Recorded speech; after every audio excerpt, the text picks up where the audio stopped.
Hello दोस्तों। स्वागत है आप सभी का आपके अपने यूट्यूब चैनल सुपर मैथमेटिक्स 2.0 पर। तो भाई रीजनिंग की क्लास हम स्टार्ट कर रहे हैं आज से, जिसमें हम कैलेंडर स्टार्ट करेंगे। और सबसे पहले हम इसकी भाई थ्योरी समझेंगे। उसके बाद हम क्वेश्चन सॉल्व करेंगे। ओके, तो देखते हैं भाई क्वेश्चन और थ्योरी। देखिए, कैलेंडर शायद ही कोई क्लास पढ़ी होगी ऐसी यूट्यूब पर जिस तरीके से मैं पढ़ाने जा रहा हूँ। शॉर्टकट तरीके होंगे, सभी क्वेश्चनों को बिना पेन चलाए सॉल्व कर सकते हैं आसानी से। कैलेंडर और घड़ी चैप्टर, ये दो चैप्टर ऐसे हैं कि बहुत ज़्यादा बच्चे इसमें कंफ्यूज हो जाते हैं, डिफ़िकल्ट हैं। और जो भी हार्ड हार्ड चैप्टर हैं, मैं ये नहीं कह रहा कि यार घड़ी कैलेंडर ही हार्ड है। और भी बहुत सारे चैप्टर हार्ड हैं। उन सभी हार्ड चैप्टर्स को ही हम सबसे पहले सॉल्व करेंगे।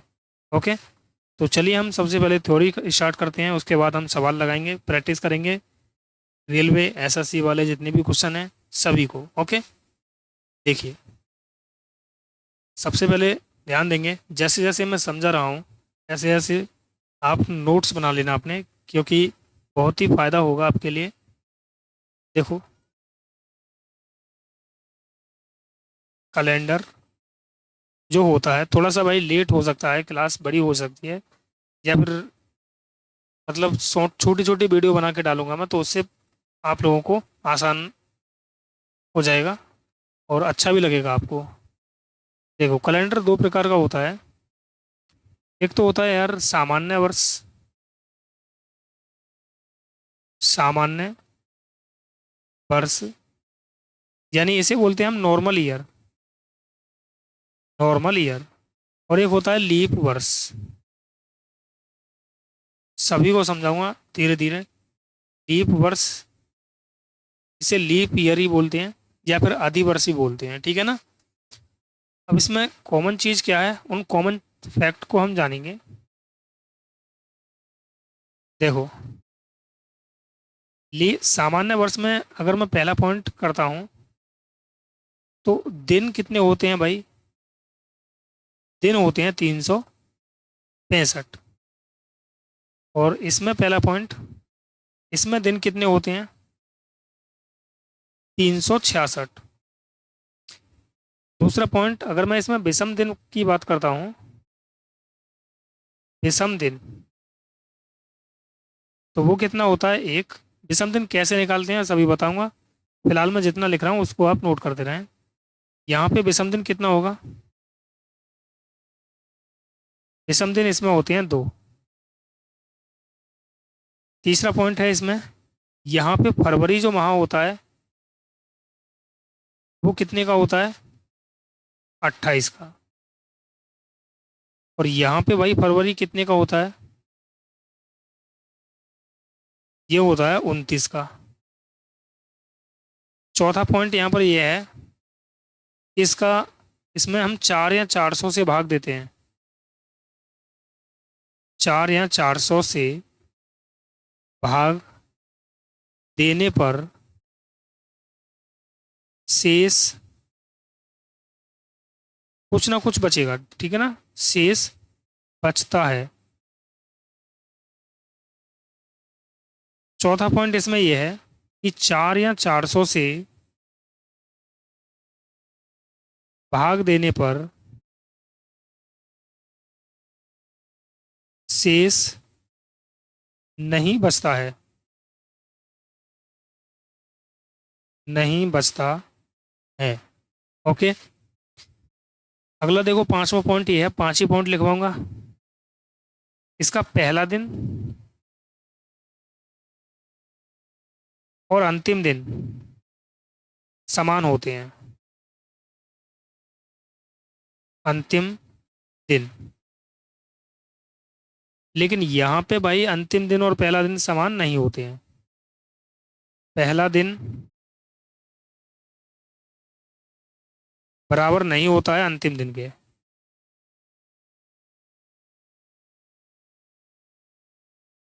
ओके, अगर बराबर नहीं होगा तो क्या होगा? एक ज़्यादा होता है बस। अब देखो यार, सामान्य वर्ष हम थोड़ा सा समझ लेते हैं कि सामान्य वर्ष कैसी होती हैं।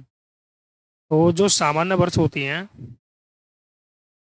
वो होती हैं, जैसे मैंने कहा आपसे कि 2019 या फिर 2021 या 2025 आएगी। और लीप ईयर कैसी होती हैं, जैसे मैंने कहा आपसे 2016,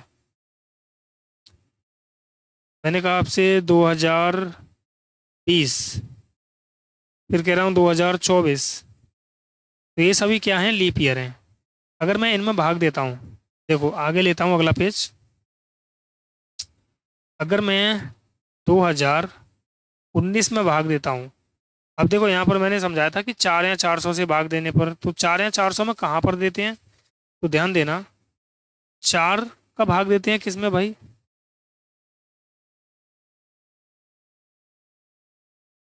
लिख देता हूँ मैं यहाँ पे, 4 का भाग वर्ष के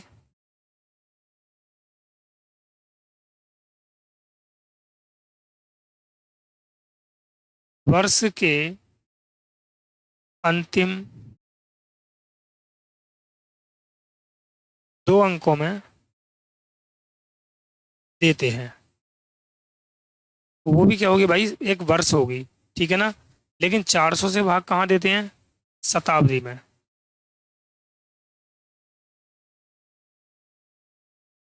शताब्दी जिसे हम सेंचुरी बोलते हैं, ठीक है ना। तो 4 से भाग देंगे केवल वर्ष में, और इसमें देते हैं हम शताब्दी में 400 से भाग। जैसे अब मैंने कहा कि भाई 2019 है, तो ये कैसी ईयर है, लीप ईयर है या सामान्य सामान्य वर्ष है। तो मैंने 4 से भाग किया, 4 चौक 16, तो रिमाइंडर कितना आ गया, रिमाइंडर आ गया 16 और 3 19, यानी 3 आ गया। तो ये कैसी वर्ष है, आपकी नॉर्मल ईयर है।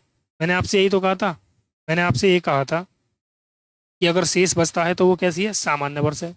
और यहाँ पर शेष बच रहा है, तो ये कैसी है भाई, ये है आपकी नॉर्मल ईयर। लेकिन अगर मैं भाई बात करता हूँ कि 2020, तो अंतिम 2 अंकों में भाग दिया, 4 पंजे 20, 5 बार जा रहा है, तो यहाँ पे रिमाइंडर कितना आ रहा है, 0। तो ये आपकी क्या होगी, लीप ईयर हो गई। जैसे मैंने आपसे कहा कि भाई 2021 कैसी ईयर है, तो यहाँ पे मैंने 4 से भाग किया, तो 4 पंजे 20, रिमाइंडर कितना आ गया यहाँ पे 1। ये क्या है, आपकी नॉर्मल ईयर है, सामान्य वर्ष है। लेकिन अगर मैं बात करूँ 2024 की, तो 4 से भाग किया मैंने, 4 छिंग 24, रिमाइंडर कितना आ गया, 0। तो ये क्या है, आपकी लीप ईयर है। अगर मैं आपसे कह दूं कि मैं, ये बताओ कि सन 2000 ये कैसी ईयर है, सन 2000 ये कैसी ईयर है, तो आप क्या करोगे इसमें, इसमें हम भाग देंगे 400 से। 400 से भाग देंगे, तो देखो 0 से 0 कट गए, और 4 पंजे 20, तो रिमाइंडर कितना आ गया, 0। तो ये क्या है भाई, लीप ईयर है। ओके। जैसे मैं आपसे कहूँ कि मुझे बताइए सन 1600 ये कैसी है भाई वर्ष, तो आप क्या करोगे, 400 से भाग दोगे, 2 जीरो से 2 जीरो कैंसिल, 4 चौक 16, तो रिमाइंडर कितना बचा यहाँ पर, 0। ये क्या है भाई, लीप ईयर है। ओके।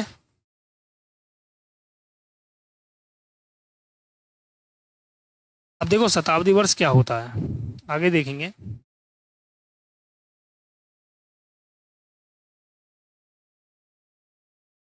शताब्दी वर्ष,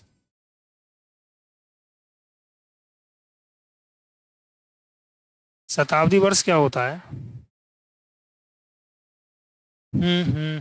देखो ऐसा वर्ष, ऐसा वर्ष जो 100 से विभाजित हो, 100 से विभाजित हो, उसे हम क्या बोल देते हैं, शताब्दी वर्ष बोल देते हैं। 100 से विभाजित हो, जैसे एग्जांपल ले लिया मैंने, 1500, 1800, 2100, ये क्या है, सभी शताब्दी वर्ष हैं।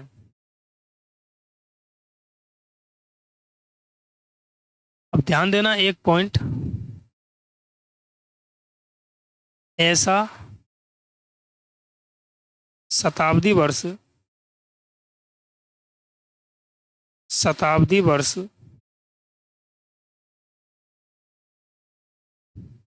जिसमें, यार यहाँ पर कर लो, जो 400 से,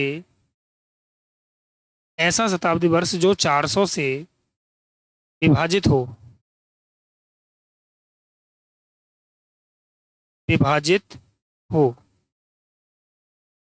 वह लीप वर्ष या अधिवर्ष, अधिवर्ष कहलाता है।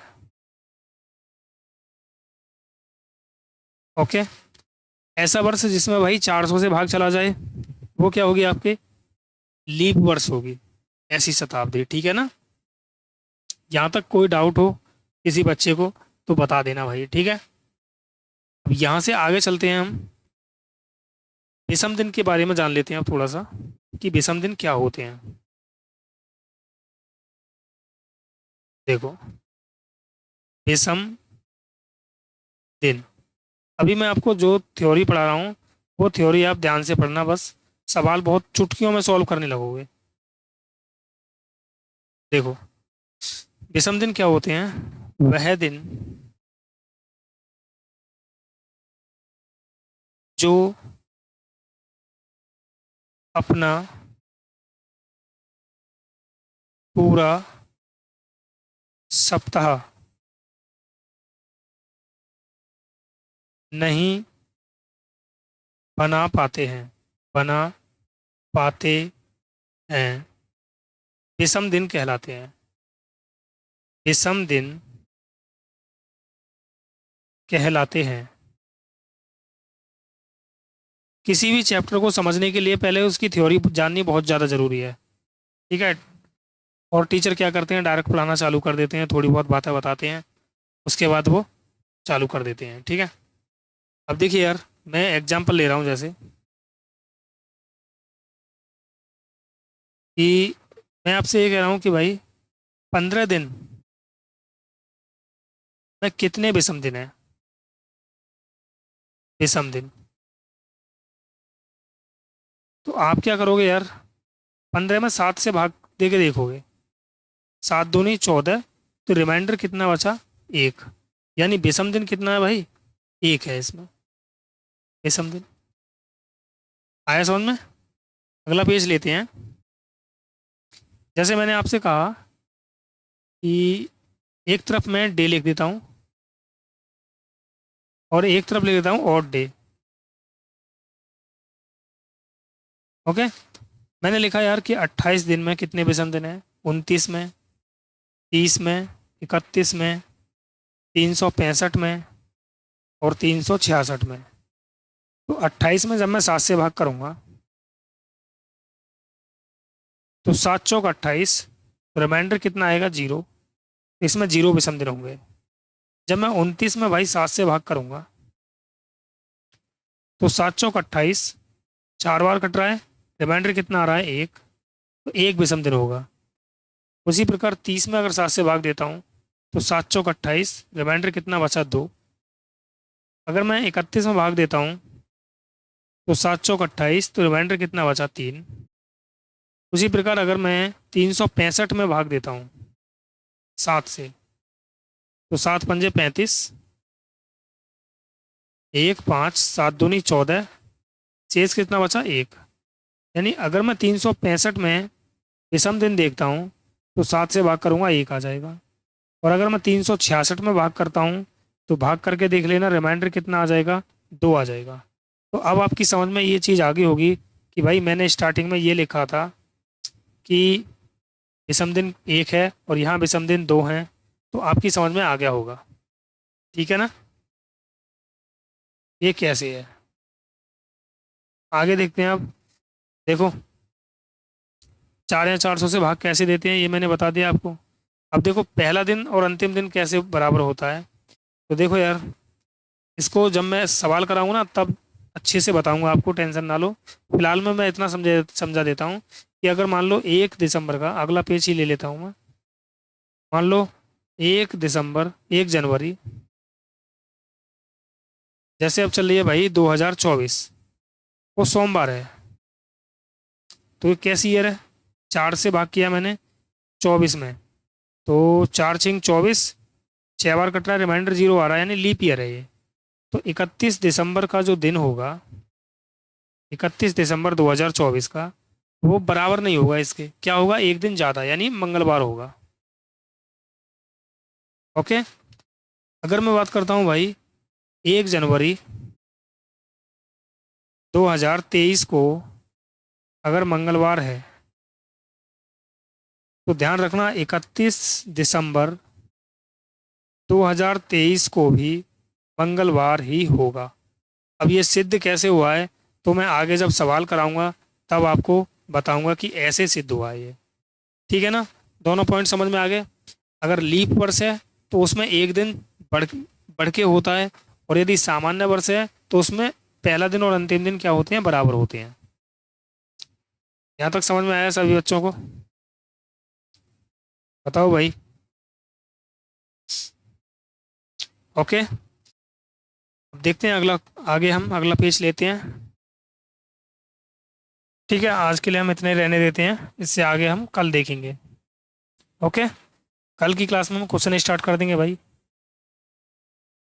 देखिए, इस क्लास को रेगुलर देखना, आपको बहुत ज़्यादा प्रॉफिट होगा इस क्लास से। तो चलिए मिलते हैं भाई नेक्स्ट क्लास में। ओके बाय, जय हिंद जय भारत। जो भी भाई क्लास को पहली बार देख रहा है वो चैनल को सब्सक्राइब कर ले, वीडियो को लाइक कर दे और शेयर कर दे। इस क्लास में आपको बहुत ही ज़्यादा बेनिफिट मिलेगा, जो आपने पहले कभी नहीं पढ़ा होगा वो चीज़ इसमें पढ़ाएंगे हम। ओके, चलिए मिलते हैं नेक्स्ट क्लास में। ओके बाय, जय हिंद जय भारत।